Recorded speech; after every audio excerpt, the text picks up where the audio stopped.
When ESPN proudly announced that Game 1 of the WNBA Finals was the most watched in nearly 30 years, the league erupted with excitement. Headlines screamed about a historic night for women's basketball. ESPN boasted that the matchup drew 1.9 million viewers, peaking at 2.5 million, a supposed triumph that marked the culmination of nearly 3 decades of struggle for mainstream recognition. But as the confetti settled, fans began to notice something strange. Nobody was actually talking about it. Social media, usually buzzing with highlights and hot takes, was silent. Sports radio didn't mention it. Even die-hard WNBA followers seemed unaware the finals had even begun. The league was celebrating record-breaking success, yet culturally it felt invisible. That's when the doubts started to creep in. If the game truly pulled in millions, where was the buzz? Where were the trending hashtags, the viral moments, the debates on sports shows? The disconnect between the numbers and the reality was glaring. Fans began digging deeper, and what they uncovered shook the credibility of both ESPN and the WNBA. It turned out that the numbers may not have been what they seemed. The ratings came directly from ESPN, not the usual independent Nielsen report. And hidden within the fine print was something called the Big Data Plus Panel, a new ratings methodology that expanded what counts as viewership. Under this updated system, even people who glanced at a screen in a bar, airport, gym, or restaurant were counted as viewers. Someone walking past a TV could technically be part of that 1.9 million. This meant that what ESPN called record-breaking might have been inflated by statistical tricks rather than genuine fan engagement. Critics didn't hesitate to call it out. They labeled it statistical steroids, accusing the network and league of manipulating perception to make the WNBA appear stronger than it really was. The celebration quickly turned into suspicion. If these were truly record numbers, why didn't they feel like it? Soon, sports analysts, journalists, and fans started dissecting the press release line by line. They noticed that ESPN had been vague about comparisons, blending average and peak ratings to make the growth sound more impressive. Even worse, the independent Nielsen data, the industry standard for ratings, hadn't been released publicly. Instead, ESPN's own internal report was being treated as gospel. That's when a pattern began to emerge. ESPN had a vested interest in making the WNBA look successful. The network isn't just a broadcaster, it's a financial partner. A thriving WNBA means better ad revenue, more sponsors, and a justified return on investment. To many, this felt like a mutual illusion. The WNBA needed to appear as if it was growing. ESPN needed that growth to look real.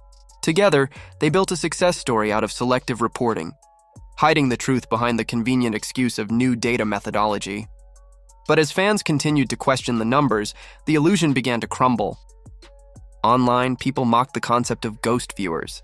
Millions who supposedly watched the finals but left no trace of conversation, no posts, no clips, no excitement. It became a running joke that the WNBA's biggest fans were invisible, and then came the ultimate comparison, Caitlin Clark. The rookie phenom had changed everything for the league just a season earlier. Her games shattered records, not because of clever data manipulation, but because people genuinely cared. When Clark played, arenas sold out, jerseys flew off shelves, and the internet lit up with highlights and debates. Her playoff games drew real, verifiable audiences, far larger than this so-called record-breaking finals. Her matchup against the Connecticut Sun had pulled in 2.5 million average viewers, peaking at 3.4 million, all without any help from the big data adjustment. Those were authentic numbers, the kind of ratings that didn't need spin. Fans noticed the irony immediately. The WNBA's biggest viewership spikes had always coincided with Clark's presence, yet the league and ESPN were now trying to claim success without her. This finals, lacking her star power, was supposed to prove the league could thrive on its own. Instead, it exposed how dependent the WNBA had become on her momentum. The so-called record ratings felt like a desperate attempt to maintain that narrative, a manufactured continuation of Clark's effect without giving her credit. The 10-year ratings history only made the picture clearer. For years, the WNBA Finals averaged under 500,000 viewers. In 2019, it hit rock bottom with barely over 200,000. The sudden jump to nearly 2 million in 2025 looked suspiciously unnatural. Analysts called it what it was, an artificial surge fueled by creative accounting and marketing spin. The league's credibility, once built slowly through real progress, was now at risk of collapse.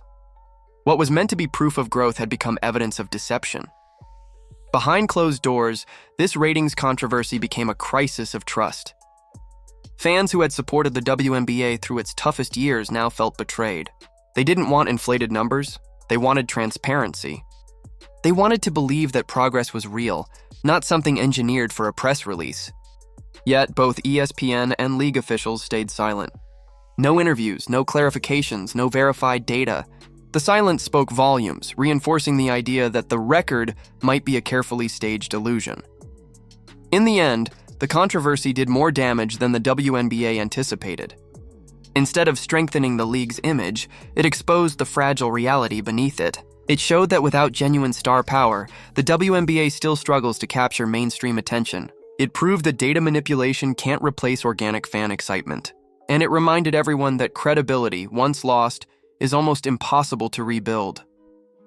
At the heart of it all stood Caitlin Clark, the one player whose authenticity couldn't be faked. Her presence made people care, and her absence made them realize how much the league depended on her. The WNBA's inflated ratings may have been an attempt to prove independence, but they only underscored its reliance on the one figure who brought it back to relevance.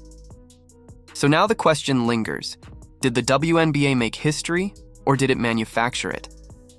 The numbers may look impressive on paper, but without authenticity, they're nothing more than shadows of a truth fans already see.